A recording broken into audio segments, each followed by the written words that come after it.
இந்த big pass ஒரு பிரயாணம். வெளியே போனவங்க திரும்பி உறுதி இல்லாத இவங்க எல்லாம் உள்ள இருக்காங்க. கிடைச்சிருக்குமே கிடைக்காம. நண்பர்கள் அனைவருக்கும் வணக்கம். இன்னைக்கு விஜய் சேதுபதி வரப்போறாரு. இந்த வாரம் கமருதீன் பெருசா பிரச்சனை பண்ணலங்க. அதை தாண்டி மற்றவங்க தான் பிரச்சனை பண்ணாங்க. யாரை இந்த வாட்டி நிறைய கேள்வி கேட்க வாய்ப்பு இருக்குன்னு நீங்க நினைக்கிறீங்கன்றத கமெண்ட் செக்ஷன்ல சொல்லுங்க, நான் தெரிஞ்சுக்கிறேன். இப்போ நேற்று நடந்த ஒரு விஷயத்தை பற்றி தான் இந்த வீடியோவில் நம்ம பார்க்க போகிறோம்.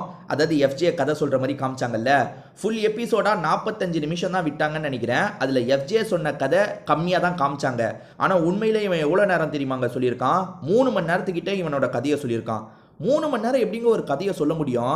எம்எஸ் தோனியோட வாழ்க்கை வரலாறையே 3 மணி நேரத்துக்குள்ள படமாக எடுத்து முடிச்சிட்டாங்க.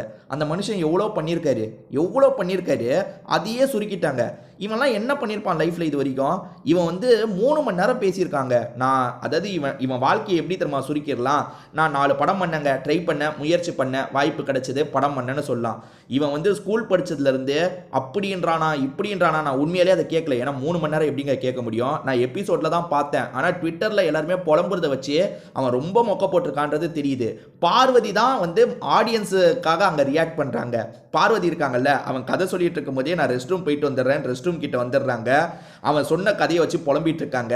அந்த இடத்துலையுமே சரி கொட்டாய் விடுறாங்க, சாயிறாங்க, இப்படி சாயிறாங்க, என்னென்னமோ பண்ணிட்டு இருக்காங்க.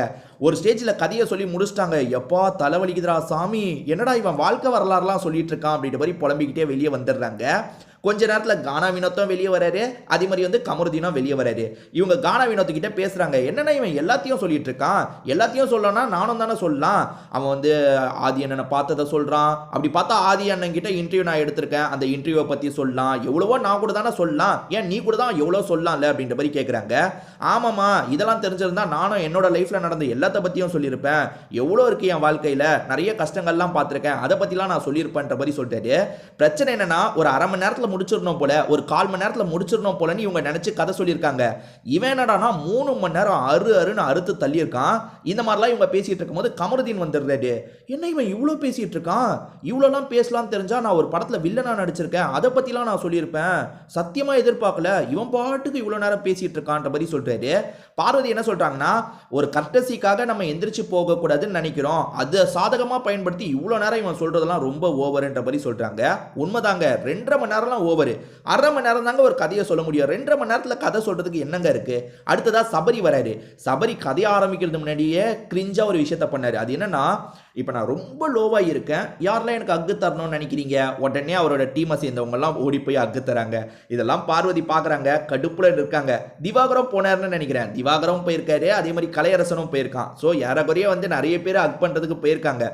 சபரி என்னதான் சொல்லுங்க, உள்ள நிறைய பேரை கரெக்ட் பண்ணி வச்சிருக்காருங்க. ஓகேவா? அடுத்ததா சபரி ஸ்டோரியை சொல்றாரு. சபரியும் ரொம்ப நேரம் ஸ்டோரி சொல்லியிருக்காரு. பட் ஃபுல் எபிசோட பார்த்துருந்தீங்கன்னா கம்மியாக தான் வந்திருக்கும். ஆக்சுவலாக சபரி வெளியே இருக்கவங்களுக்குலாம் ஹெல்ப் பண்ணுறாரு போலங்க. அதாவது என்ஜிஓக்கு ஹெல்ப் பண்ணுறது, சின்ன சின்ன பசங்களுக்கு படிப்புக்கு ஹெல்ப் பண்ணுறது, அதெல்லாம் பண்ணுறது உண்மையிலேயே பெரிய விஷயம். ஏன்னா சபரி கோடிக்கணக்கில் சம்பாதிக்க வாய்ப்பு இல்லை. அவர் 20,000 30,000, அதாவது மாதத்துக்கு இல்லை, ப்ராஜெக்டை பொறுத்து ஓரளவுக்கு கம்மியாக தான் சம்பாதிப்பார். ஆனால் அதுலேருந்தே பண்ணுறது பெரிய விஷயம் தான். ஆனால் அதெல்லாம் எபிசோடில் கட் பண்ணிட்டாங்கங்க, ஃபுல் எபிசோடில் கட் பண்ணிட்டாங்க. லைவில் பார்த்தவங்களுக்கு அவர் என்னெல்லாம் சொன்னார்ன்றது தெரிஞ்சிருக்கும். நல்லது பண்ணுறது உண்மையிலேயே நல்ல விஷயம் தான். ஆனால் அந்த கதை சொல்கிறதுக்கு முன்னாடி கிரிஞ்சாக ஒன்று பண்ணார் பார்த்தீங்களா, அது சுத்தமாக நல்லா இல்லை.